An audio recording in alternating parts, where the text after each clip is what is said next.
Ahí la pueden ver, está disponible, ¿no es cierto? Eh, Sí, Sí, perfecto. sí, correcto. Bien, ok. Vamos a hablar primero de lo que es la gestión de eficiencia energética como un tema, como línea general, ¿no? Como temario general, que es algo que le interesa mucho a las empresas, ¿no?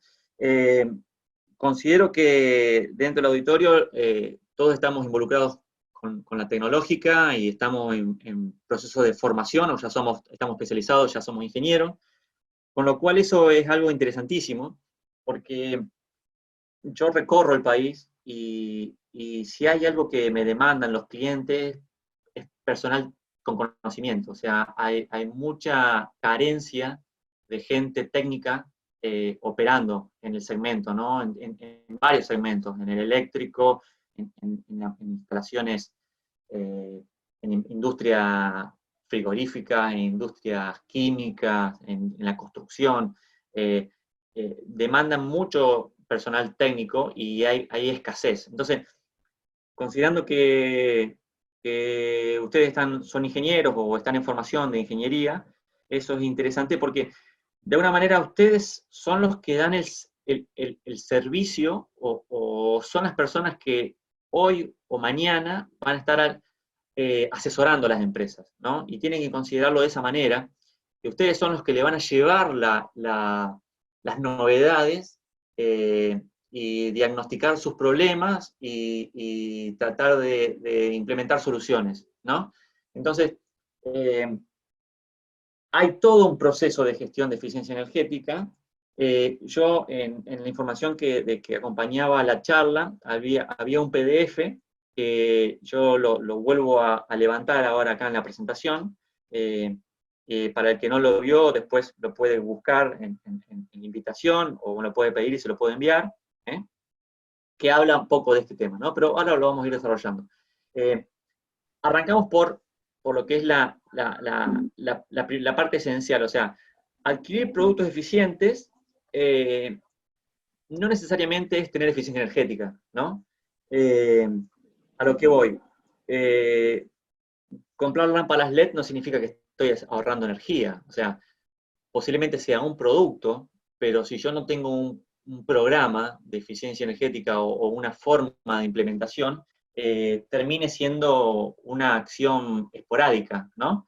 Eh, es por eso que es interesante hacer acciones planificadas, ¿no? Y una acción planificada nos da lo que es la gestión de eficiencia energética, ¿no? Es como un círculo, después lo vamos desarrollando, ¿no? En el transcurso de la charla, pero es un círculo que nosotros vamos todo el tiempo, es una rueda que va girando y que nos permite hacer una gestión eficaz de la energía, ¿no? Eh, Tenemos tres pilares importantes para destacar en lo que es la gestión eficaz de la energía, ¿no? Y cuando hablo de la energía, no estoy hablando de la energía eléctrica solamente. Eh, es bueno que seamos amplios en esto y podemos estar hablando de energía térmica, ¿no? Energía en otros aspectos, ¿no? No solamente la eléctrica. Energía, o sea, distintos enfoques de la forma de energía, ¿no? Una parte es la gestión, ¿no? Un pilar importante en lo que es la gestión en sí de la energía. ¿Cómo lo llevamos adelante? Bueno, es teniendo una referencia de lo que tenemos, o sea, nosotros nos presentamos en una empresa y no podemos, o sea, es la parte que el médico hace el diagnóstico, vieron que el médico antes de diagnosticar hace un análisis, no, dice, sentate en la camilla, pone el estetoscopio, escucha el corazón, escucha los pulmones, ¿no? Y esa etapa es la etapa de conocimiento que llamamos conocimiento de casa, o sea, conocer al detalle lo que está en una empresa, o sea, uno tiene que adentrarse en una empresa cuando uno lleva adelante un proceso de gestión y indagar y llevar y levantar toda la información posible, ¿no? Después puede optar por modelos de gestión, fíjense, la ISO 50001 habla muy bien de lo que es la gestión de eficiencia, ¿no? Pero eso también es ya más papeleo, ¿no? Pero es importante tener un conocimiento pleno de lo que es el parque instalado o las aplicaciones, los motores, las potencias, ¿no? De un sistema. o de una empresa, ¿no?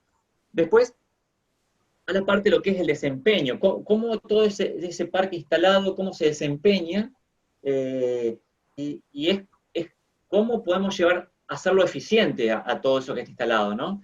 Entonces, ahí es donde vemos lo que son las oportunidades que se van a dar en optimizando las aplicaciones, ¿no? Y es muy importante el análisis de resultados, porque todo proceso que nosotros llevemos adelante de querer cambiarlo para ser más eficiente, va a estar ligado de una inversión, y esa inversión va a buscar rápidamente un retorno. Entonces, si volvemos para atrás la película, antes de entrar a la empresa a hacer todo esto, tenemos que haber convencido al dueño que realmente es eficiente, ¿se entiende? Entonces, en algunos casos, al final de esto le voy a presentar una herramienta que les permite hacer una simulación de lo que es la parte de retorno. Pero en otros casos, ustedes lo van a poder llevar adelante con ejemplos realizados en otras empresas. Entonces, está es muy interesante documentar qué ocurre en una empresa cuando entran sin tocar nada, cuáles son los consumos de energía, qué motores están fallando, qué motores, cuál es el tiempo de mantenimiento, o sea, distintos factores sacar una foto al inicio y después hacen su trabajo y sacan una foto al final o un análisis final. Entonces, ese contraste de datos es lo que a ustedes les va a dar información. O sea, el que maneja datos, maneja información y maneja poder. Entonces, eso es poder. Y les va a dar a ustedes una ventaja con respecto a otro que venga y quiera dar una solución mágica, ¿no? Entonces, es importante esa parte, ¿no? Tomar la foto al inicio, poner en marcha su proceso de eficiencia y medir. ¿eh? Eso es un proceso que hay que hacerlo de esa manera, sistemático, ¿no? Y dentro de ese proceso, en paralelo está girando lo que sería la parte de mantenimiento, porque todo eso funciona nuevo, perfecto, pero cuando se empieza a romper, cuando se empieza a cambiar, cuando se empieza a desgastar, bueno, es importante tener en cuenta el tema de mantenimiento, ¿no? Llevar adelante un proceso de ingeniería en lo que es la parte de mantenimiento, con lo que es asentar los que son las tareas. ¿Para qué? Para que si yo hice una máquina y la automaticé y levanté la eficiencia, por ejemplo, ¿no? Cuando se me rompe el equipo, no vaya y le ponga el primer contactor que tengo en el pañol y la máquina, chao, perdió todo el rendimiento que yo le puse, lo perdió por una rotura, ¿se entiende? Entonces, hay que pensar también en lo que es el mantenimiento de la máquina para que ante cualquier falla mantenga las condiciones de alta eficiencia, ¿no? Y eso tiene mucho que ver con lo que es el stock. Por ejemplo, si hablamos de motores de alto rendimiento, yo a una máquina le pongo un motor de alto rendimiento y el motor se daña y voy al stock y tengo un motor rebobinado con 3 bobinadas, por ejemplo, ¿de qué sirve todo el análisis que yo hice previamente si cuando le estoy poniendo un motor que está rebobinado 3 veces y que el rendimiento le cayó 15%? ¿Se entiende? Entonces, esos 3 pilares tienen que estar balanceados y me dan a mí un control eficaz de la gestión de eficiencia energética, ¿no? Bien, eso es todo muy lindo en los papeles, ¿no? Para una presentación queda muy lindo, queda bárbaro, o sea, parece que uno domina el tema cuando lo explica, pero lo importante es cómo bajarlo a tierra y que el cliente o la empresa entienda que nosotros tenemos la capacidad de bajar a tierra ese concepto, ¿no? Entonces, la forma más simple es entenderlo como una rueda, y acá lo que ustedes ven es una rueda y está muy ligado a lo que se llama PDCA. PDCA es un término muy utilizado, es Plan, Do, Check, Action, ¿no? De inglés, que es planificar, hacer,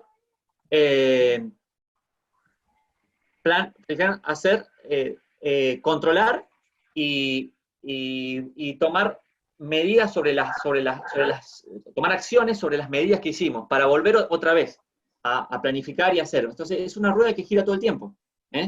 Ese proceso, que se llama PDCA, es un proceso que lo van a ver en todos los procesos productivos. En todos los procesos productivos se va a ver PDCA. pueden encontrar información para cualquier fabricante de máquina, cualquier fabricante de proceso, empresa que realice procesos, aplica PDCA. Lo puede aplicar de manera intuitiva o lo puede aplicar de manera sistemática, ¿no? Entiendo que si estamos en ingeniería tendríamos que hacerlo de manera sistemática, y se dice que el tiempo que tarda en planificar es tiempo que se gana en el funcionamiento. O sea, mientras más tiempo tardemos en planificar, es muy probable que mejor salgan las cosas, ¿no? En Argentina tenemos, la pyme argentina tiene la característica de estar golpeada por las situaciones económicas, los vaivenes, ¿no? Y cuando uno habla con un empresario, una pyme, ¿no? Y le dice, bueno, ¿y cómo están trabajando ustedes? ¿Qué planificación tienen? Y te dicen, no, ¿qué vas a planificar en Argentina? ¿Qué puedes planificar? Si acá al dólar tenés un día una cosa y al día siguiente tenés otra. Eso no está bien que venga de parte de una pyme. Porque culpas siempre podemos echarle o sea, excusas se encuentran siempre. Siempre vamos a encontrar excusas para todo lo que nosotros queremos hacer. Siempre hay una excusa que va a salir y nos va a caer chanta para justificar nuestros problemas o nuestros errores, ¿no? Pero, por ejemplo, yo les comento un detalle de BEC. Nosotros trabajamos con una planificación, nosotros, por ejemplo, yo estoy en la parte comercial de BEC, ¿no? Vengo de la parte técnica ligado a la parte comercial de producto. Nosotros en agosto, por ejemplo, del año 2019, tenemos que planificar cuáles son las ventas al cierre del año 2020, al final del 2020. Ustedes dirán, bueno, la erraron al ángulo con todo lo que hayan querido planificar en esta etapa por el coronavirus y por todo lo que vino, ¿no? Pero ese ejercicio de planificar es muy interesante de realizar, porque te permite la planificación poder trabajar con tus recursos, decir, bueno, yo quiero, ligado a lo que es la gestión de energía, bueno, yo quiero reducir energía, bien, ¿cómo? Bueno, quiero tratar de enfocarme en bajar consumos, y bueno, por ahí agarro y tomo los equipos de mayor potencia y veo cómo están funcionando, si están haciendo un proceso energético eficiente o no. Entonces, pero todo eso es parte de la planificación, ¿no? Después paso a lo que es el diagnóstico, que es, con la planificación, con el análisis que yo hice, empezar a meter mano en la instalación, ¿no? Y ahí es donde nosotros vamos a desarrollar más adelante lo que es el uso de convertido de frecuencia, que es un elemento que nos permite trabajar entre lo que es el diagnóstico y la implementación de mejoras. Nosotros vamos a diagnosticar cuáles son los problemas de las instalaciones y luego, con el uso de convertido de frecuencia como uno de los productos, porque podemos hablar de varios productos, ¿no? Pero el convertido de frecuencia nos va a permitir implementar esas mejoras en ciertas aplicaciones, y algo muy importante es verificar resultados. Fíjense, lo que hablamos antes se repite acá. Verificar los resultados de manera consistente, para esos resultados volver otra vez a analizarlos y meterlos dentro de la planificación. Entonces, es una rueda, es un círculo virtuoso que todo el tiempo nos va permitiendo ir optimizando, ¿no? Al principio a lo mejor se optimizará mucho más, y con el transcurso del tiempo, de los años, cada vez se optimice menos posiblemente, pero sí esa gimnasia de optimizar nos ayuda a entrenar el método y nos permite aplicarlo en distintos procesos. Entonces, este formato, PDCA, es un formato que se aplica en muchos procesos y es interesante aplicarlo en lo que es la gestión de energía. Bueno, bajando esto a la empresa, ¿por qué lo ligamos a la empresa? Bueno, porque en una industria hay una de las principales fuentes de recursos. Si ustedes miran ahí el slide, o sea, que una industria invierta en eficiencia energética, le va a salir 1/3 de invertirlo en potencia eléctrica disponible, ¿eh? Ya sea generación o comprando. ¿Se entiende un poco la idea? Eh, entonces, ¿por qué es tanta la diferencia? ¿Por qué le conviene la eficiencia energética? Porque en Sudamérica estamos hablando de que hay muchas instalaciones en donde están sobredimensionadas, la mayoría, porque hay un criterio implícito de sobredimensionar para que funcione mejor, para que no se rompa, y a veces se sobredimensiona lo sobredimensionado. Entonces, tenemos máquinas que están operando al 30% de la eficiencia, de la potencia real que podrían estar operando, ¿no? Entonces, eso es interesante de analizar. O sea, tenemos que pensar nosotros como profesionales que cuando entramos en una empresa a brindar un servicio de eficiencia energética o asesorar, es como que entramos a, es como cazar en el zoológico, por decir una manera. ¿Por qué? Porque seguramente van a encontrar muchos procesos que no están automatizados, muchos procesos que funcionan así porque venían así. Eh, hay un comentario que es interesante, es culinario el tema. En una familia, el padre le pregunta a la esposa por qué le cortaba las puntas al peseto, ¿no? Servía el peseto y por qué le cortaba las puntas. Y la señora le dice, yo corto las puntas porque mi abuela lo hacía así, mi abuela lo hace así, le corta las puntas. Y históricamente siempre hemos comido así en casa de mi abuela.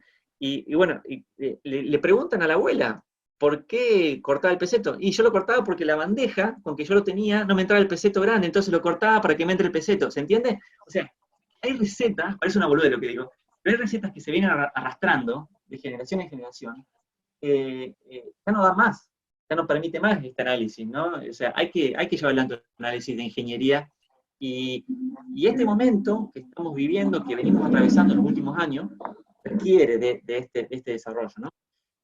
¿Por qué le pegamos a la industria y en dónde van, por qué le pegamos al motor eléctrico? Le pegamos al motor eléctrico porque en una industria el motor eléctrico es uno de los elementos que más energía consume. ¿Eh? Fíjense, si yo pongo un plan de ahorro de energía en lámparas, va a ser muy bonito, muy vistoso. Voy a poner lámparas LED en toda la empresa, pero no le estoy pegando a lo que realmente consume más energía, ¿no? Sin duda que trabajando en el motor eléctrico voy a tener un mejor impacto en el ahorro de energía. Eh, bueno, ¿cómo trabajamos con los motores? Bueno, los motores instalados, ¿no? Con el motor instalado, acá desprende otro tipo de charlas que no la vamos a dar ahora, ¿no? Pero se le hago una introducción, que es la sustitución de motores. Tenemos motores viejos, de rendimiento muy bajo, por motores de alto rendimiento. ¿Eh? Eso es un proceso que se está dando en muchas empresas, ¿no? Como comentario, yo en la zona donde estoy, es una zona de Piamontese, ¿no? Acá en San Francisco, y, y en todos estos cálculos, con el costo de la energía creciente a partir de 2016, que yo comentaba recién, que la energía tomó mayor valor, eh, cambiar un motor era beneficioso, no esperando a que se queme, sino en pleno funcionamiento. O sea, yo tenía un motor en funcionamiento y lo cambiaba por un motor de alto rendimiento, y esa inversión que yo hacía de comprar un motor nuevo, por el costo de energía, retorna en un par de meses, o sea, un par de meses, estamos un año y medio, 2 años como máximo, ¿no?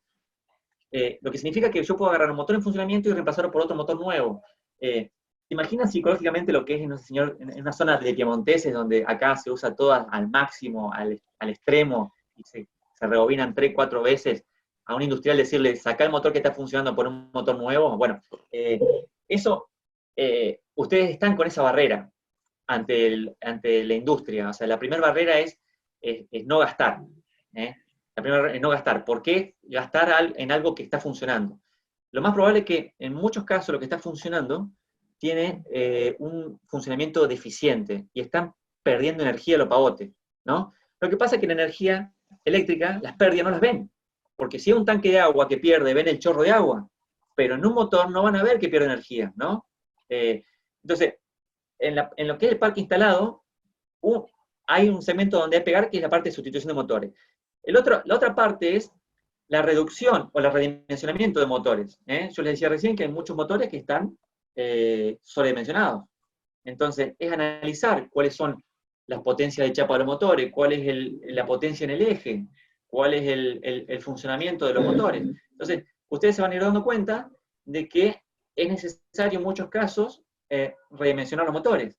Y en muchos casos ponen un motor más chico que funciona a una corriente nominal a una corriente más cerca de la nominal, no tan vacío, y la máquina funciona igual. ¿Se entiende? Esa es otra etapa de lo que es la parte de puesta en marcha de este plan de eficiencia, ¿no? Y por último, ya entrando un poco en la automatización de procesos, es donde viene el convertidor de frecuencia, ¿no? Que es parte de la charla que presentamos como tema principal, ¿no? El uso del convertidor de frecuencia. Bueno, acá, este es un ejemplo, antes de entrar al convertidor de frecuencia, este es un ejemplo, fíjense, este lo muestro siempre, porque este es el motor que está funcionando, ¿no?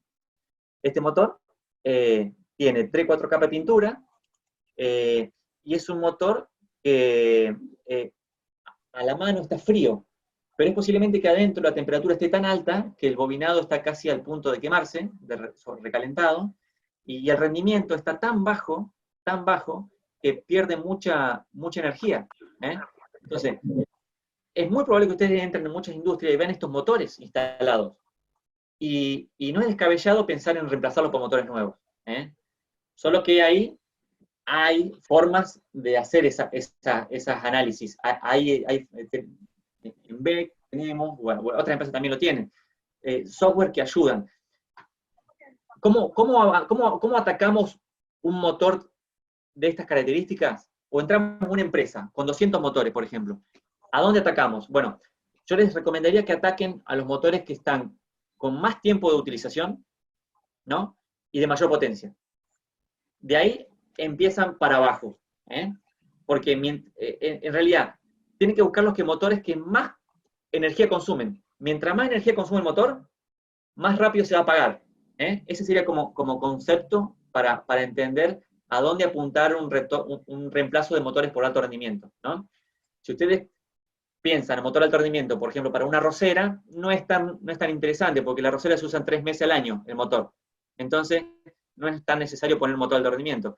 Pero si estamos hablando de un motor, de una hacienda transportadora en el puerto de Rosario, por ejemplo, que es un motor que está funcionando prácticamente todo el día, bueno, ahí posiblemente es donde convenga entrar a pensar en motor de alto rendimiento. Pero bueno, no es tema de esta charla, solamente le hago la introducción para que lo tengan en cuenta, ¿no? Yendo al convertidor de frecuencia, ¿qué nos brinda el convertidor de frecuencia con respecto a otros elementos? Al motor podemos arrancarlo de 4 maneras. La más básica es el arranque directo, que se hace con contactor.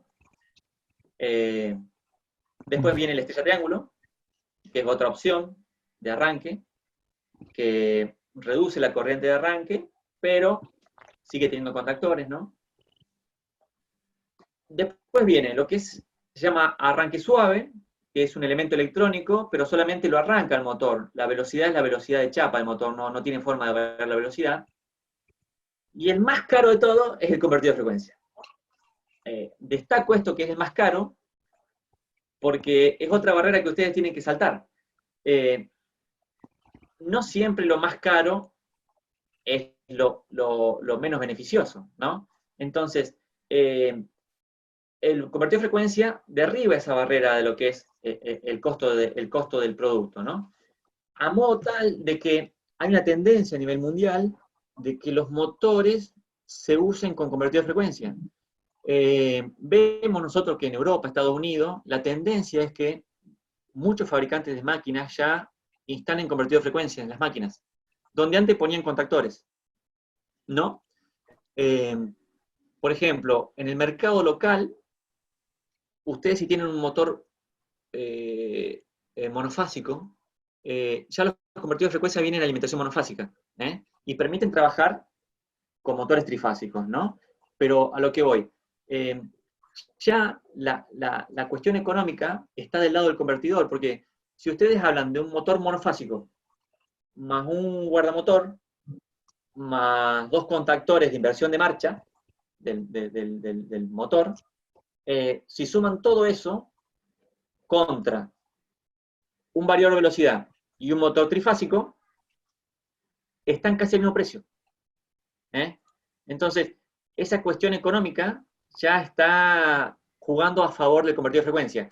Hace 15 años atrás, un convertidor de frecuencia costaba 7, 8 veces lo que costaba el motor, más o menos. Llegó a estar 10 veces. Hoy el convertidor de frecuencia cuesta el doble del motor, más o menos, de 2 a 2 veces y media. A lo que voy, el costo del motor, del convertidor de frecuencia, viene bajando con el tiempo. Entonces hace que cada vez sea más dinámica la instalación, que sea más popular. Otro concepto interesante del convertidor de frecuencia es que nos permite esto en cuanto a la tecnología que tiene involucrada, que es la misma que tiene de alguna manera el desarrollo de un celular. O sea, la tecnología no solamente está en los celulares y en las computadoras, o sea, también está en los convertidores de frecuencia, no sé si entienden ese concepto. Nos permiten hoy lo que es el flujo de datos de información, y un convertidor de frecuencia nos permite saber la velocidad, la corriente, la potencia, mucha información, muchos datos que nos sirven para poder analizar la aplicación y después hacer reingeniería de esos datos, ¿entienden? Por eso es que es importante lo que el convertidor de frecuencia nos da. Otra cosa interesante, el convertidor de frecuencia cada vez más lo tenemos en nuestras casas. Lo podemos ver presente en el portón del garage, en el lavarropa, lo podemos ver en el aire acondicionado, en la bomba de agua, ¿se entienden? Se está popularizando de tal manera el convertidor de frecuencia que hasta incluso está en nuestra casa, no solamente es un producto de la industria, ¿no? Por eso que esas son las características importantes del convertidor de frecuencia, y nosotros pensamos, como empresa, que para los próximos 5 o tal vez 10 años va a ser el único elemento de arranque de un motor, porque tiene muchas características sobresalientes con respecto a las anteriores, que eso es lo que voy a comentar ahora, ¿no? ¿Cómo van con la introducción? Esto es una idea son temas que se desarrollan con mucho más tiempo, con más detalle, ¿no?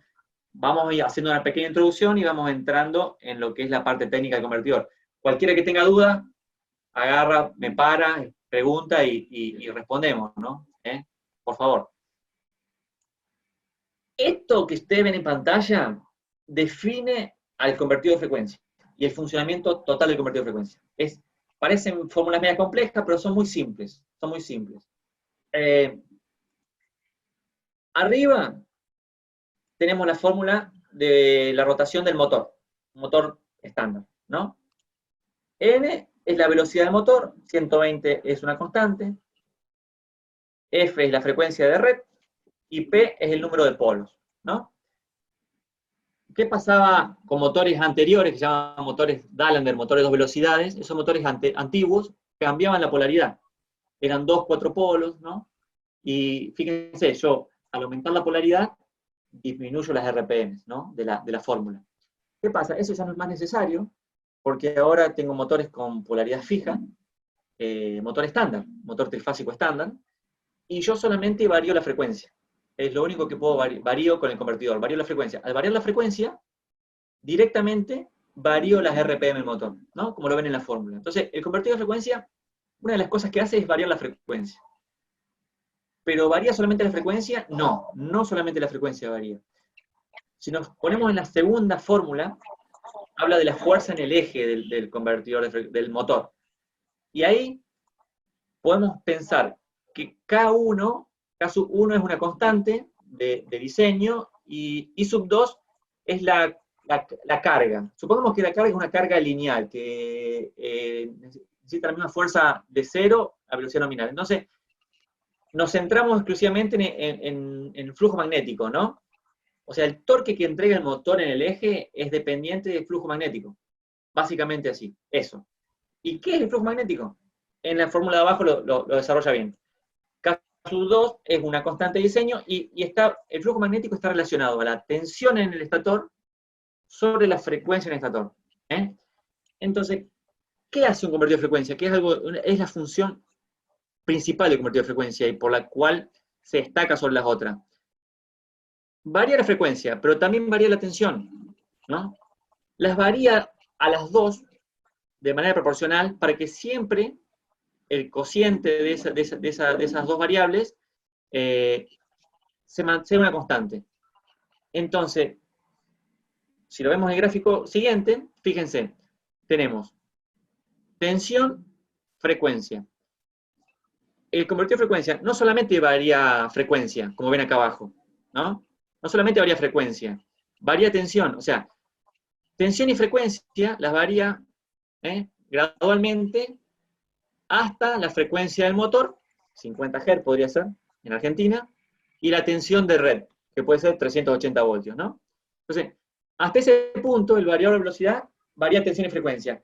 Entonces, de esa manera, fíjense lo que logra el convertidor de frecuencia. El convertidor de frecuencia logra que el motor tenga la fuerza nominal de manera ideal desde cero hasta la frecuencia máxima, a la frecuencia nominal del motor. O sea, de 0 a 50 Hz, el motor tiene toda la fuerza.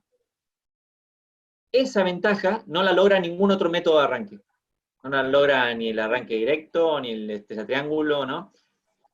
El convertidor de frecuencia permite al motor arrancar con toda la fuerza, con la ventaja de que lo hace con muy poca corriente de red.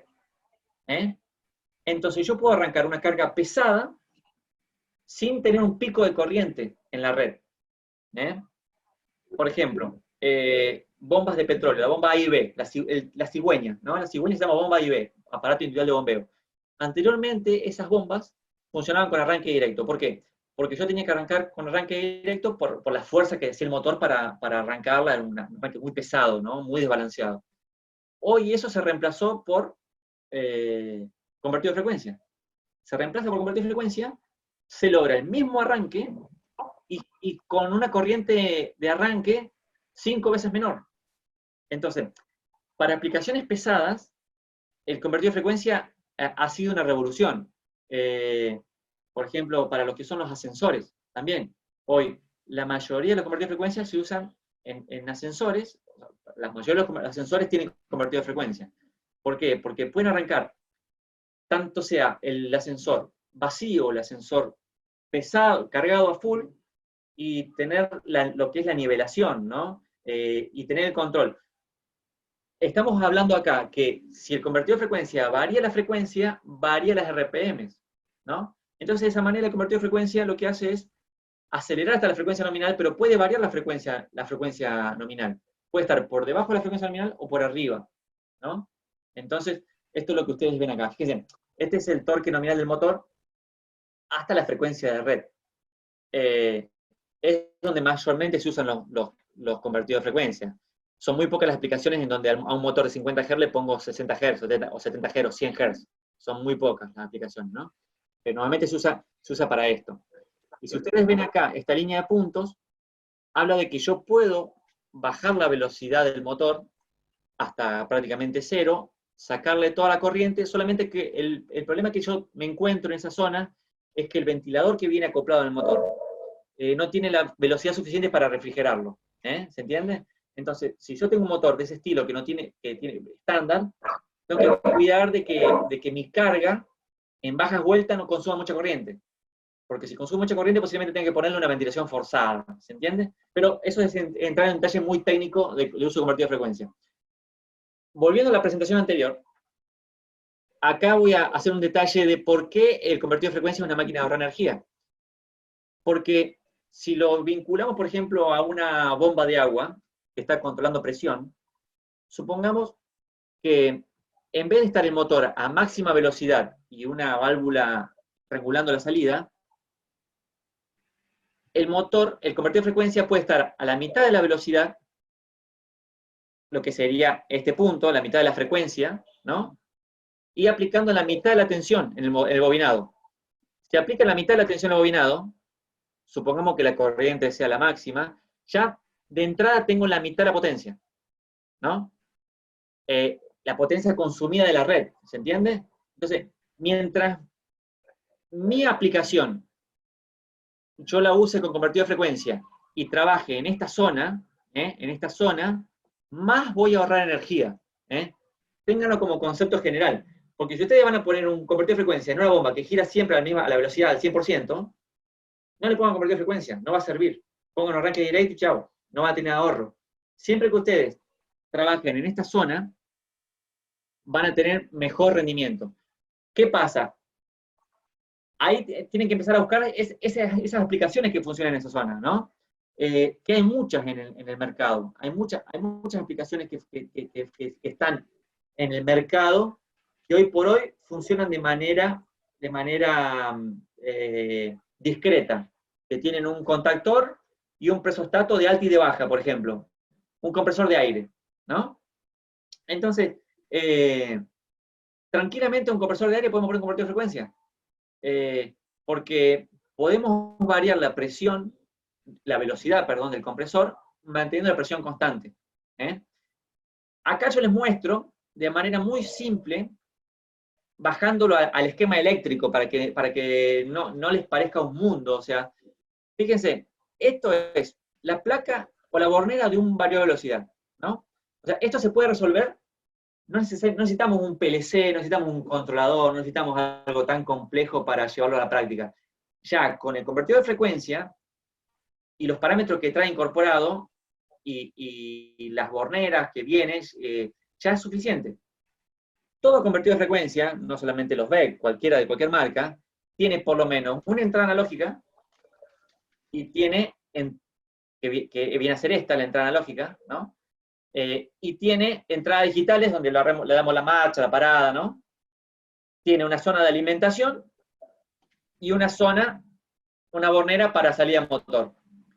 Si ustedes lo ven acá en este gráfico, de manera explícita o implícita, como quieran verlo, hay un lazo cerrado. Tenemos variador, cables de energía al motor al proceso, en este caso puede ser una bomba. De la bomba tenemos un transductor de presión en la cañería y eso vuelve al variador. Esto es un lazo cerrado de control. O sea, nosotros vamos a ahorrar energía en aplicaciones de lazo cerrado. O sea, si nos enfocamos ahí van a ahorrar energía. Van a ahorrar mucha energía. Por ejemplo, lo que es una bomba de agua para controlar presión, para riego. Supongamos, nosotros le ponemos en el variador la consigna que queremos trabajar en 2 kilos de presión. Entonces, arranca el sistema y el motor está en 0 RPM. ¿Qué hace el sistema? Detecta el error.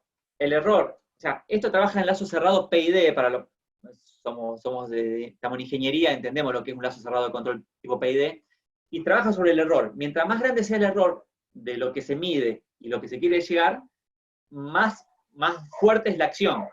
Entonces, lo que hace el equipo, al haber un gran error, apenas arranco, acelera el motor rápidamente para que la presión aumente, hasta llegar al valor de la consigna. Y ahí lo mantiene estabilizado. ¿Qué pasa? Si yo abro más canillas, cae la presión. Y el equipo automáticamente, otra vez aumenta el error.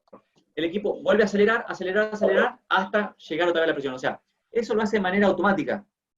No tenemos que meternos nosotros, estar al frente del equipo para ajustar, acelerar, ¿no? Yo entro en muchas instalaciones donde hay un operario que está todo el tiempo acelerando, de acuerdo al proceso. O sea, cuando ustedes vean eso, tranquilamente pueden cambiarlo por un convertido de frecuencia. Esta aplicación, lazo cerrado, se aplica mucha. Control de presión, de agua, control de presión de aire, nivel de líquido de un tanque, ¿no? Control de temperatura. También, por ejemplo, puede ser utilizado para, ustedes tienen un molino, por ejemplo, tienen un molino que tiene un motor de 100 HP. Entonces, el molino tiene un motor de 100 HP y tiene un alimentador, el molino, que tiene un motor de 2 HP, ¿no? Entonces ustedes pensando, ¿y a dónde va el variador? ¿A dónde pongo el variador? ¿En el motor de 100? ¿En qué parte? no hace falta que pongan en el motor de 100. El motor de 100 puede tener un arranque estrella triángulo, lo que sea, arranque suave. Solamente me interesa a mí saber del motor del molino la corriente, la que consume. ¿eh? Entonces, mi variable es la corriente. Y esa variable va al variador que maneja la cinta que alimenta la tolva, el molino. ¿Se entiende? Ahí está el lazo cerrado. ¿Qué sería? Si el motor está en baja corriente es porque le falta producto. Entonces, la variable entra al variador de la cinta acelera y tira producto en el molino, acelera más cantidad de producto. Entonces, la corriente del molino aumenta. Entonces, ese es un proceso que se ve mucho en la industria alimenticia, que a veces hay un operario que está acelerando la cinta, ¿no? Viendo cuánto material entra en la tolva, cuánto material entra en la cinta, y lo hace de manera presencial al control. Bueno, eso se está llevando a estos controles cerrados. Y los ahorros son interesantes, y la aplicación es bastante simple de llevar adelante, ¿no? Acá les muestro, y vamos a ir a ver un ejemplo de lo que es aplicado a bombeo, ¿no? Fíjense, este proceso que ustedes ven acá, estos gráficos, en verde es la potencia consumida, y en azul es la variable de proceso, ¿no? A lo que voy, acá, la presión cayó, ¿no? O la necesidad de consumo cayó, pero el motor sigue funcionando. En este caso tenemos un motor que funciona a velocidad máxima y tenemos una válvula que estrangula la salida, ¿no? O sea, la válvula en esta zona la válvula está operando, lo cual estrangula la salida, pero la potencia consumida es la misma. Acá no hay eficiencia en el proceso, ¿no? A lo que voy. Con el convertidor de frecuencia, lo que se logra es esto. Fíjense, aplicando un convertidor de frecuencia al motor, logramos que si baja mi proceso, también baje mi consumo de energía, ¿no? Y esa economía de energía es la que a nosotros nos interesa. Pero muy lindo está ahí en el gráfico. Es decir, ¿cuánto me ahorro en ese sentido? Bueno, ahí no hay forma de saber cuánto me ahorro. Está en el gráfico. Por eso que yo ahora les muestro cómo tratar de calcular eso. Porque eso es lo que le interesa al industrial, al dueño de la planta, al dueño de la aplicación. Le interesa cuantificar ese ahorro de energía. Porque yo les puedo decir, sí, pongan convertir de frecuencia que van a ahorrar energía, ¿no? Pero de ahí a que realmente lo haga, hay un pequeño gran salto, ¿no? Entonces, yo les muestro acá, este ejemplo está llevado a la realidad con valores actuales. Este es un simulador que ustedes lo pueden descargar si ustedes entran abajo a icatalog.bec.net, ¿no? En icatalog.bec.net, ustedes ingresan ahí, van a entrar en un menú de software, y ahí en uno dice retorno inversión de convertido de frecuencia. Hacen clic ahí y van a poder buscar este software, ¿no? ¿Qué tenemos en este software? Es un software online, ¿no? Que lo que elegimos, fíjense, yo voy a entrar acá, voy a compartir la pantalla, ¿no? Aguarden un segundo, que quiero dominar esto, a ver si lo puedo hacer. A ver, acá está. Voy a ver si presento la pantalla. Déjenme encontrar solamente la página. Acá está, me parece. Acá está, a ver. Vamos a ver. Acá. Esperen que encuentre nada más. Acá está. Esta es la página, fíjense. Esta es la página y catálogo.b. No sé si la ven ahí, ¿está a la vista? Esta es la página. ¿Sí? Ahí está la página, fíjense. Sí, se ve perfecto. Bien. Esta es la página. Ustedes les muestro el ingreso para que sea más acá, icatálogo.b.net, ¿no? Ingresan en el link acá, que es convertidor de frecuencia. También está el cálculo de retorno de inversión de motores. Sí, sí, Ah, sí, bien, bien. también está ahí, está arriba. Acá, Bien, acá. Acá está el cálculo de retorno de motores. Y bien, acá bien. está cálculo de retorno de inversión, ¿no? Perfecto. Eh, Tienen varias herramientas ahí también disponibles. Ponemos inversores, cálculo de retorno inversor de frecuencia, ¿no?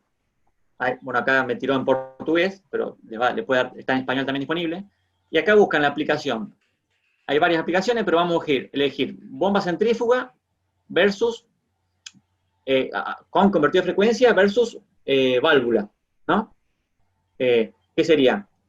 Voy a comparar un motor funcionando a velocidad máxima con una válvula versus un motor con un convertido de frecuencia y un sensor de presión. ¿Bien? El sensor del proceso tiene que ser analógico. No lo comenté, pero bueno, está claro que debería ser así. Tiene que ser un sensor analógico. Voy a poner la moneda, que es pesos, ¿no? Vamos a poner una potencia de motor de 20 HP. El rendimiento es 89% de ese motor. Los días de operación es interesante. Mientras más días, mejor, ¿no? Pero acá vamos a poner 250 días, que equivaldría a funcionar de lunes a viernes, ¿no? Vamos a poner el costo del kilowatt hora, vamos a ponerlo en 6 pesos para ser conservador, ¿no? En algunos casos está más caro todavía el costo del kilowatt hora, pero a grandes rasgos se cuantifica como un centavo de dólar, más o menos. Eh, Correcto. y esto es interesante, esta parte es interesante, porque si yo voy a funcionar las 24 horas del día al 100%, no me sirve de nada el convertir de frecuencia. ¿Eh? Acá es donde yo cuantifico el funcionamiento. Entonces, esto, esta información que yo pongo acá es la información que yo recopilé de la aplicación. Por ejemplo, acá yo voy a poner que estuvo una hora al 100%, o que se usa normalmente una hora al 100%, una hora al 90%, 2 horas al 80%, 2 horas al 70%, 2 horas al 60%, 2 horas al 50, 1 hora a 40 y 1 hora. Y ahí está funcionando 12 horas, mediodía. ¿eh? Tengo mi motor funcionando mediodía durante 250 días al año. ¿eh? Fíjense, esta es información que yo necesito mínima para poder analizarla y poder llevar adelante un cálculo, ¿no? Esperen que voy a buscar acá. Acá van a encontrar un botón de cálculo de retorno y, no le puse el costo de valor. Bueno, el costo del convertidor, más o menos, que puede estar costando, es 100.000 pesos. Parece una locura, ¿no? Ah, Parece una locura, 100.000 pesos, decís, cuando le decía a un cliente, tenés que gastar 100.000 pesos en un convertidor de frecuencia, y te dice, no, olvídate que te voy a poner un peso para... Pero esta es la barrera que tenemos que saltar, ¿no?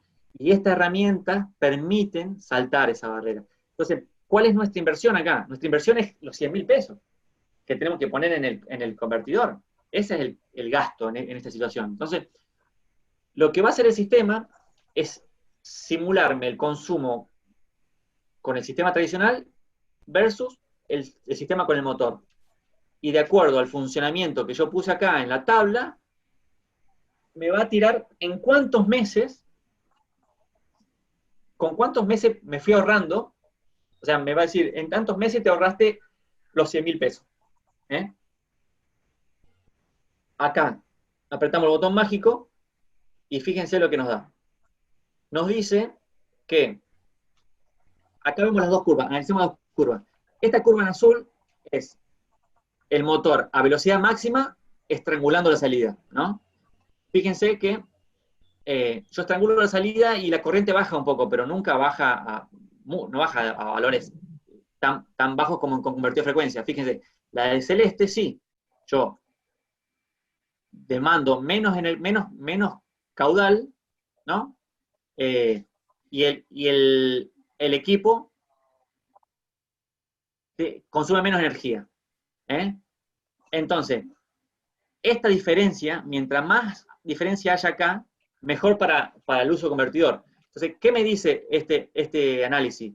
Me dice que en 12 meses yo me estoy ahorrando 100.000 pesos de energía. ¿Está? O sea, en 12 meses me ahorré la plata del convertidor de frecuencia. Del mes 13 en adelante me empiezo a ganar plata. Eso es interesante de que ustedes lo puedan llevar a la práctica. Y bueno, hay muchos ejemplos. O sea, acá estamos pegándole solamente a la parte económica. Ligado a esto viene todo lo que es la parte ¿cómo puedo decir? Esta es la parte financiera, pero ligado a esto también está toda la parte de mantenimiento, ¿no? Acá está el mismo ejemplo, fíjense, el mismo ejemplo de recién, que yo les mostré, y acá tienen, fíjense, en 12 meses, o sea, en rojo está el consumo de la bomba sistema tradicional, y en verde está el consumo de la bomba con convertido de frecuencia. Esta diferencia de consumo es la que a mí me permite ahorrar dinero, ¿no?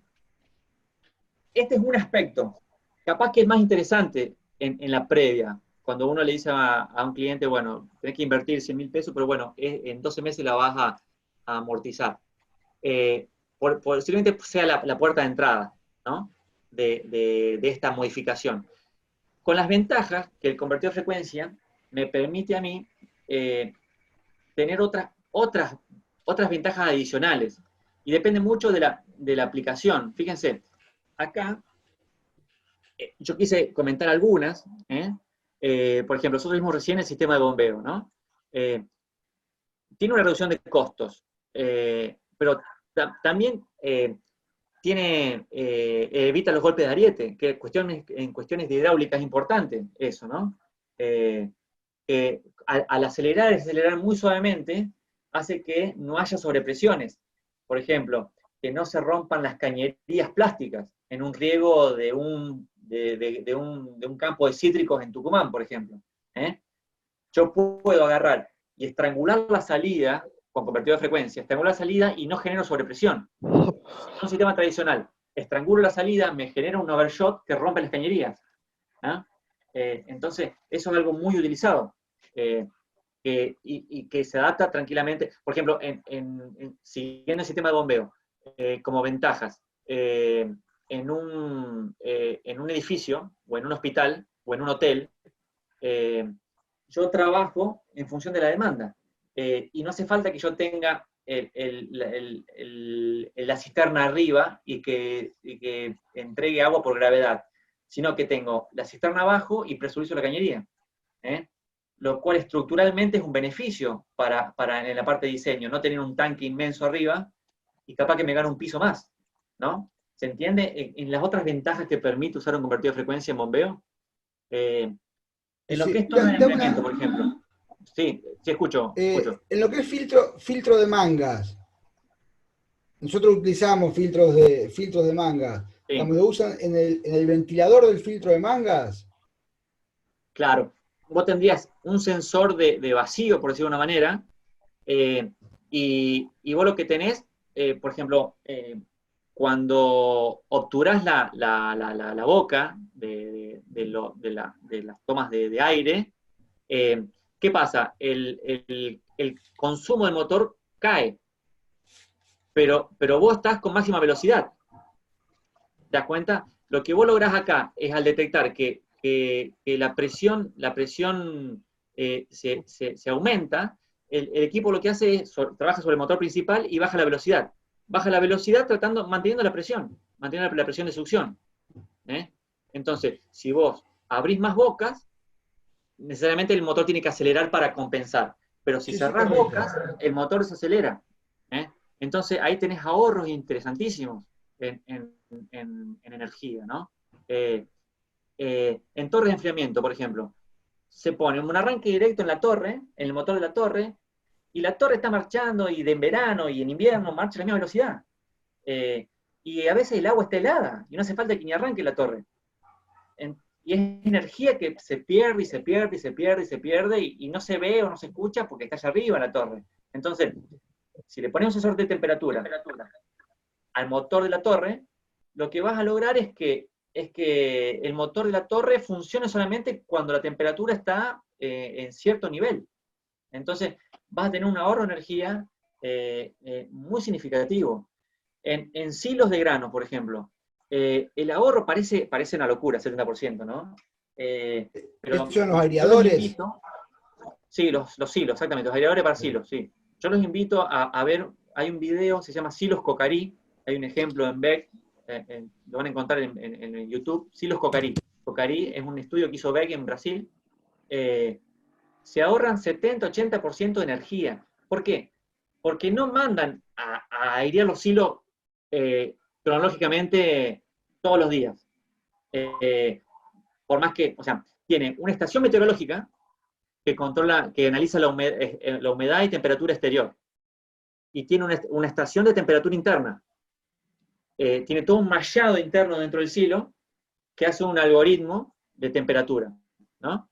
Entonces, ese sistema usa, no un arranque directo, un variador de velocidad para los motores de aceleración, de aireación.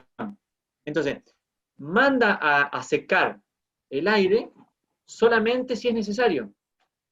Si llueve, por ejemplo, no lo manda a secar, porque posiblemente lo humedezca. Y es más, lo que nos han comentado, por ejemplo, antes de entregarlo al grano, lo humedecen un poco, para que sea un poco más pesado. ¿Se entiende las facetas que va logrando esto? Mientras más automatizamos, mejor vamos adaptándolo a nuestras necesidades. Y ahí, la amortización del variador se recontrapagó, ¿no? En inyectores de plástico lo mismo, como la carga va variando, a veces en función del proceso, el motor acelera y desacelera en función de la velocidad de inyectado. Y son máquinas, la inyectora, por ejemplo, que arrancan y están un día o una semana inyectando, ¿no? Yo se los dejo al tema, y está bueno que cada uno por ahí, si tiene alguna duda puntual, lo vaya comentando y vamos respondiendo algunas preguntas, ¿no? Pero es interesante lo que se puede lograr con convertidor de frecuencia, pero no como, arrancando al slide del principio, no como un producto y yo lo pongo al motor y lo arranco y lo paro, no, así no va, o sea, así no va el convertidor de frecuencia, no le van a sacar provecho, básicamente. Sí, conociendo la máquina, conociendo el proceso, poniéndole algún sensor, ¿eh? Por ejemplo, otra aplicación, en ascensores, por ejemplo, los ascensores no tienen un sensor, porque no hay un sensor de altura ni nada por el estilo, pero ellos midieron que en ascensores se ahorra un 30% de energía, sistema de arranque con contactores versus sistema con convertido de frecuencia. O sea, un consorcio en un edificio se ahorra un 30 o un 40% de energía usando convertido de frecuencia. ¿Por qué? Porque el arranque y la parada las hace con picos de corriente mucho más suaves. Entonces, de esa manera se ahorra energía, o sea, no los picos de corriente de arranque directo. ¿Se entiende un poco la idea y cuál es el concepto del uso de convertido de frecuencia para ahorrar energía? O sea, si el convertido de frecuencia lo vinculamos a un motor de alto rendimiento, bueno, sería un golazo de la cancha. Pero podemos meter hoy un convertido de frecuencia en un motor estándar que no sea de alto rendimiento. Y fíjense que los porcentajes son altos de eficiencia que se pueden lograr, ¿no? Todo esto seguramente es una prueba y error que van a ir haciendo, por eso que les doy algunas herramientas como para iniciar, y ir sacando información, y ir conociendo, y esto a la medida que ustedes mismos se vayan creciendo o formando, van a sentirse más confiados en avanzar con otras aplicaciones. No sé cómo lo ven, no sé qué consultas le ha surgido de esto, o sea, cómo lo piensan, si piensan que es algo interesante o piensan que es algo que puede pasar desapercibido. Me gustaría escucharlos a ustedes en cuanto a sus comentarios. No, digamos, es realmente muy interesante. Lo que sí hay que tener en cuenta de todo esto, que hay que arrancar contando con los elementos de medición. Si no medimos, Entonces hacer lo que vos comentaste al principio, el estudio previo, para sacar la foto, digamos, delante y luego del después, Sí, muy importante, si no, no vamos a sí. mostrar Hay resultados. hay dos situaciones que se dan. Llevándolo un poco a la realidad de hoy, que es la pandemia que tenemos, ¿no? Tenemos el enfermo sintomático y el enfermo asintomático. Entonces, nos vamos a encontrar con los dos. El enfermo sintomático es la empresa que va a venir y decir, che, mira, estoy con un problema, detecté que estoy con un problema de consumo de energía, que la factura de energía me está llegando con bajo, que estoy con coseno de FI muy bajo, ¿no? Y que tengo que tener mejor rendimiento, que veo que pago mucho de energía, que se me fue al demonio. Ese es y en otros lados, ustedes van a tener la posibilidad de entrar a una empresa, porque el hecho de entrar a una empresa es una ventaja importantísima con respecto a otros que no entran. Ustedes, cuando entran a una empresa, van con un ojo mirando lo que van a hacer y con el otro ojo van mirando todos los posibles fallos o errores que pueda tener de funcionamiento. Entonces, es muy probable que si ustedes entran a una empresa a solucionar el problema A, encuentren el problema B, C, D, E y F. Entonces, que el cliente nunca lo detectó porque, como les digo, la energía eléctrica no es algo que se vea como un chorro de agua en un tanque. ¿eh? Esa es la situación que se les va a plantear. Por eso es que el hecho de medir es muy interesante, como decís Juan, es interesante el hecho de medir, porque Ojos que no medir, ven, corazón que no siente, eso es así. sí, Eh, medir, entonces, yo lo llevo a la realidad de mi trabajo y trato de medir todo lo que sea, como esencia no se puede mejorar lo que no se mide, es así básicamente.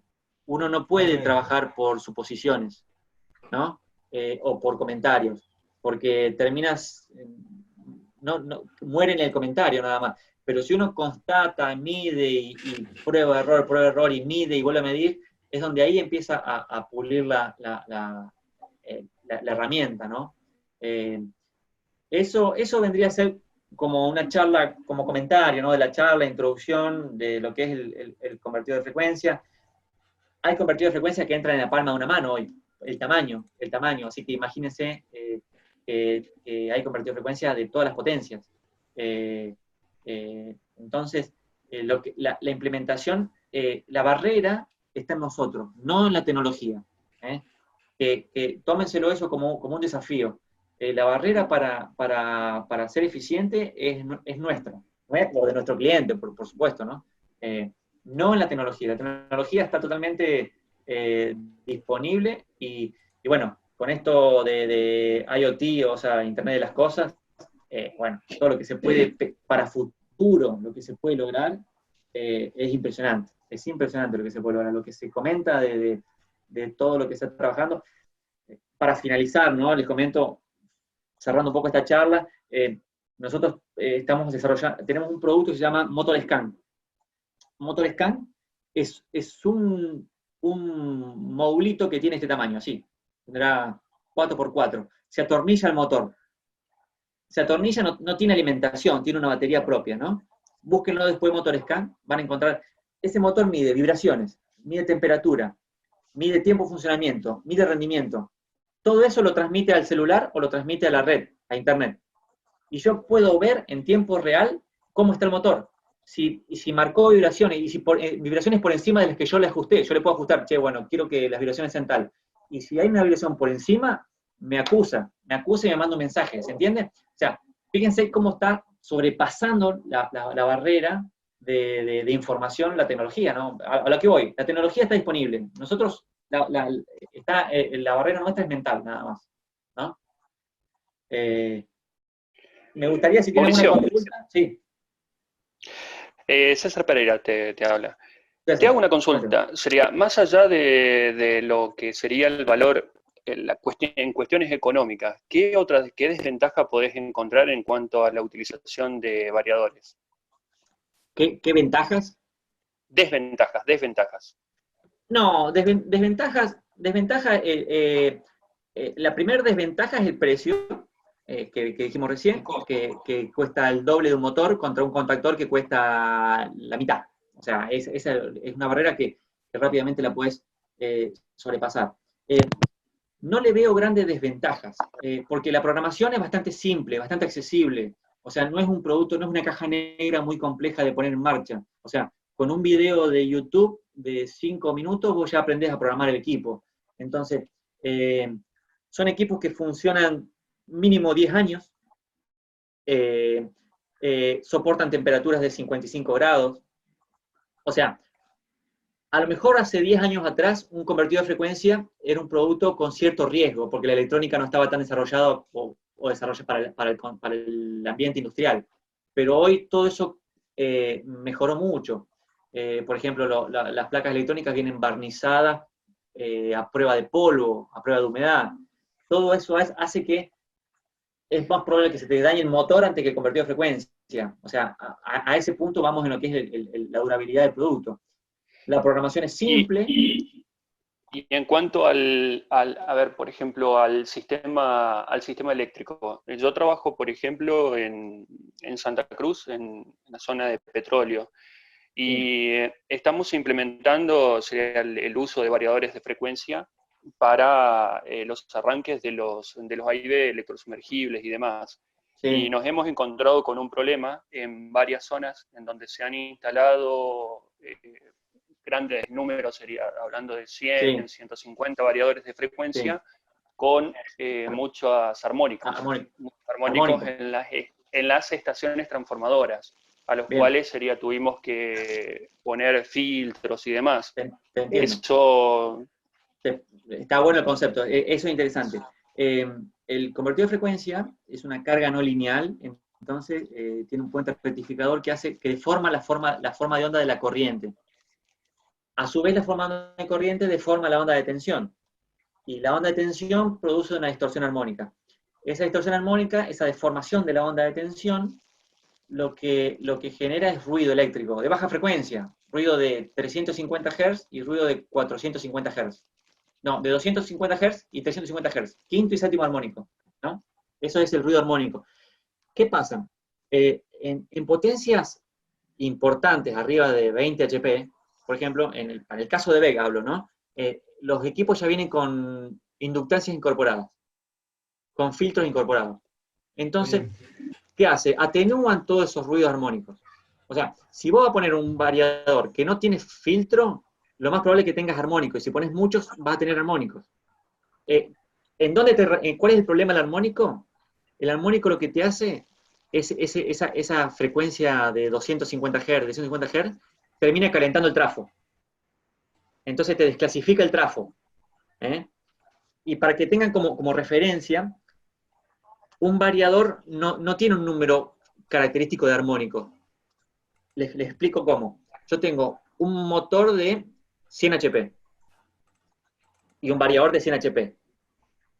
Pero voy a tener distinto valor armónico si el trafo es de 500 kVA o de 1000 kVA. ¿Se entiende? O sea, no depende del variador, depende de la fuente. Mientras más porcentaje tenga de carga no lineal con respecto a la potencia de la fuente, más armónicos voy a tener. A veces nos preguntan, che, ¿qué armónicos tiene este variador? No puedo decírtelo porque no conozco la fuente. Entonces, eso es interesante saberlo. Pero para potencias grandes, los equipos vienen con filtro con bobinas, vienen bobinas incorporadas dentro del equipo. Entonces, de esa manera, atenúa todo eso, todo el tema de armónicos.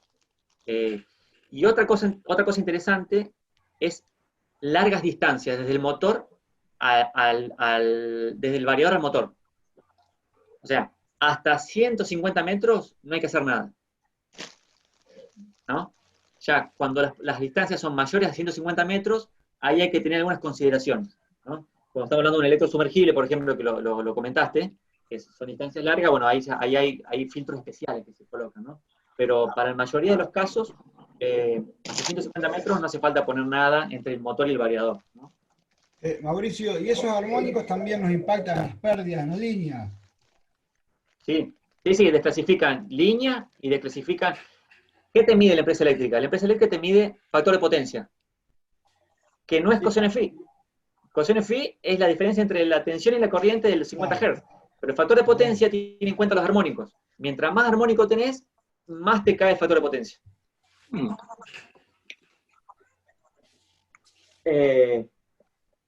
Eso para que tengan más o menos el concepto de convertido de frecuencia. Cuando hablamos potencias bajas, un convertido de frecuencia no genera ningún armónico, no afecta en absoluto. No afecta. Salvo puede afectar la radio AM. ¿Qué hacemos en esos casos? Le decimos que la busquen por internet a la radio. ¿Viste?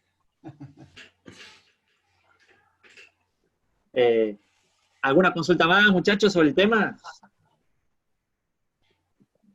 ¿Y qué parámetros en general hay que tener en cuenta para elegir un variador de frecuencia? O sea, ¿qué parámetros, aparte de la potencia del motor, qué otra cosa se hay que tener en cuenta a la hora de elegir uno?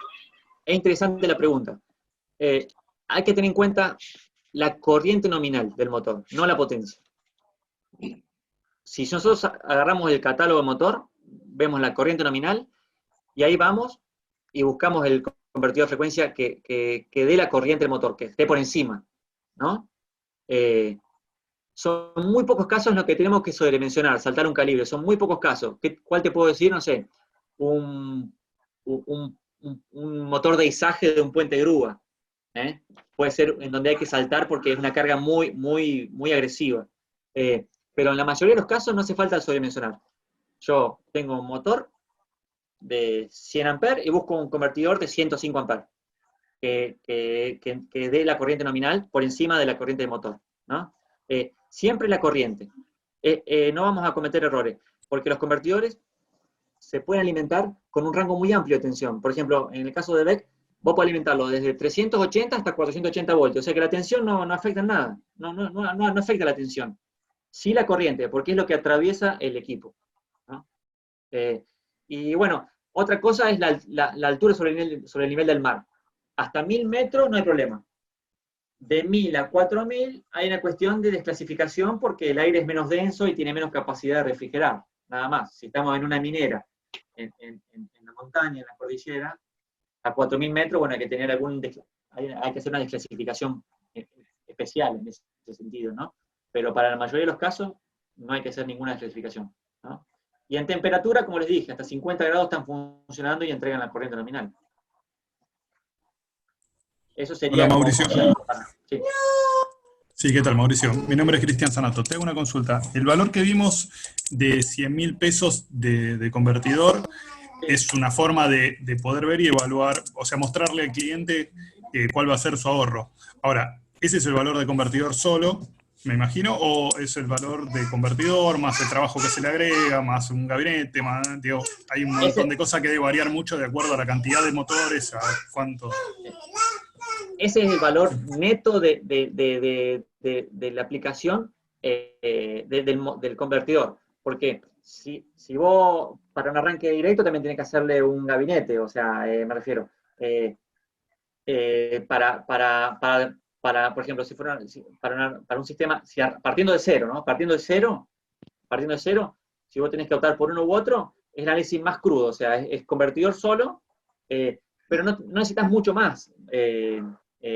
Porque para un arranque directo tenés que hacer un gabinete, tenés que poner un interruptor, tenés que ponerle una térmica, ¿no? Por ese lado, que acá no lo estamos teniendo en cuenta, fíjate. Acá es como que estamos... sería como el peor de los casos. ¿Qué puedes agregarle a esos 100.000? Puedes agregarle, si querés, gabinete, la térmica y mano de obra. Claro, sí, no, más que nada se me ocurría la mano de obra, digo, no, si no es para que gane plata web solamente. No, por eso no, pero por eso es para llevarlo a su terreno para que ustedes lo puedan manejar el número y ustedes, por supuesto, le agregás todo el trabajo, ¿no? El trabajo del desarrollo. Pero a lo que voy, por más trabajo que vos le agregues, puede que pase de 12, pase a 13. Me refiero, no va a ser mucho más. Sigue siendo rentable. Sí, está por debajo de los 2 años, ponele, que es algo muy aceptable. Salvo que lo reviente con el costo y que el cliente tenga la plata para pagártelo, que sea algo así. Claro, bueno, muchas gracias. No, por favor.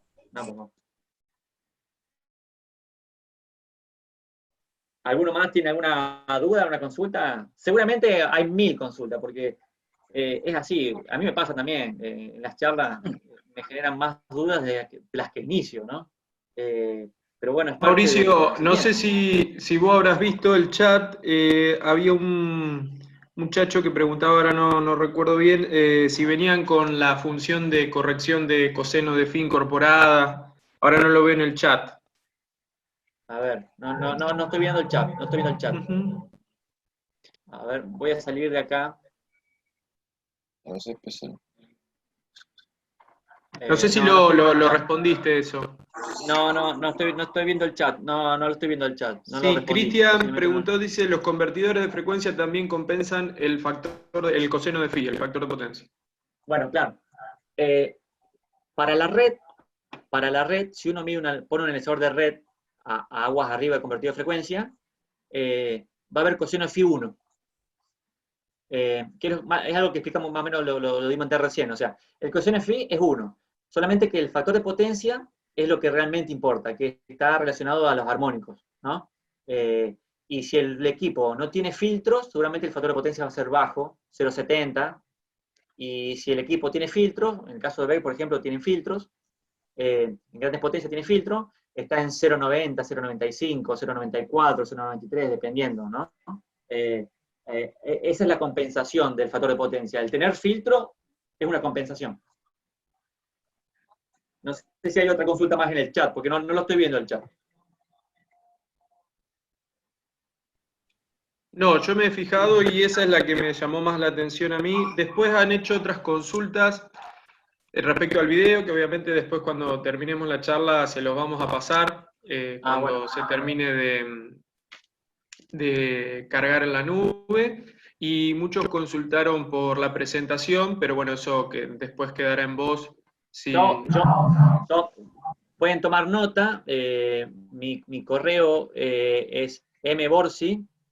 Lo pongo en el chat. Sí, ponelo en el chat. Poné mi correo ahí. Me pueden mandar un correo y yo les paso la presentación sin ningún problema. Porque de ahora en adelante mborsi@bec.net. weg.net. Sí, punto. De ahora en más, no me pregunten más nada a mí porque ya les presenté en una hora y algo el tema, así que ya son especialistas ustedes, ¿no? Así que bueno, tienen la presentación para divulgarla. Bárbaro. Derecho de copyright. Solamente que me inviten a tomar una cerveza cuando esté por ahí. Bueno, muy bien. Nada más. Ya por lo menos de rectorado te debemos una cena, ya veremos cómo concretarla cuando toda esta pandemia Sí, va a ser por teleconferencia. Eso es lo bueno de toda esta teleconferencia, que ya no tenés compromiso con los clientes de pagarle una cena, ¿viste? Ahora la excusa es no podemos estar frente a frente. Claro. Sí. Bueno, Mauricio, yo no sé si del resto creo que no hay más preguntas. Quiero agradecerte, la verdad, gracias por tu predisposición. Esto es un laburo que hizo Mauricio totalmente ad honorem. Y dice, no se ve el mail, bueno, ahora después lo vuelvo a pasar. Un laburo totalmente ad honorem y bueno, veo que hay muchos interesados, así que seguramente podremos ir charlando en alguna capacitación futura también a distancia, que es lo que venimos laburando en extensión y en graduados. Así que bueno, gracias Mauricio, estamos en contacto y bueno, gracias a todos los que se inscribieron. Estamos laburando en la confección de los certificados, tanto para vos, Mauricio, como para el resto, y bueno, cuando tengamos la grabación en la nube, se la vamos a compartir. Así que bueno. Yo para despedirme, agradecer al espacio que da la UTN, ¿no? En ese sentido, a mí le debo mucho a la UTN, le debo mucho. Recorro todo el país y he estado en muchas UTN del país y realmente es orgullo lo que siento, ser parte de esta institución, ¿no? Todo lo que se hace a nivel nacional, el esfuerzo, porque al estar descentralizado es algo muy laborioso. Las demás universidades están todas juntas. Acá la UTN está diseminada en todo el país. Así que esto es interesante y bueno, desde el momento que me preguntaron si estaba disponible, sí, porque es una forma de devolver todo lo que la UTN me ha dado, ¿no? A todos los participantes tengo sus correos, así que yo les voy a enviar un correo con mis datos, para que lo tengan también, y podemos entrar en consulta, comentarios de lo que quieran, ¿no? Así que, bueno, sin más, muchas gracias por el espacio y bueno, espero que haya contribuido una pequeñita grano en este mar, ¿no? En este mar de conocimiento, ¿no? que hay por todos lados. Y bueno, bajar un poco a tierra los temas y sepan disculpar la forma de llevarlo adelante, pero bueno, a veces la distancia y la tecnología no ayudan mucho. No, la verdad que estuvo perfecto. Aprovecho a invitarte, Mauricio, y al resto, que la semana que viene tenemos una charla sobre introducción a las energías renovables, ¿sí? Y una charla sobre productos y servicios. Así que bueno, hasta la próxima y gracias nuevamente, Mauricio. Bueno, Muchas gracias.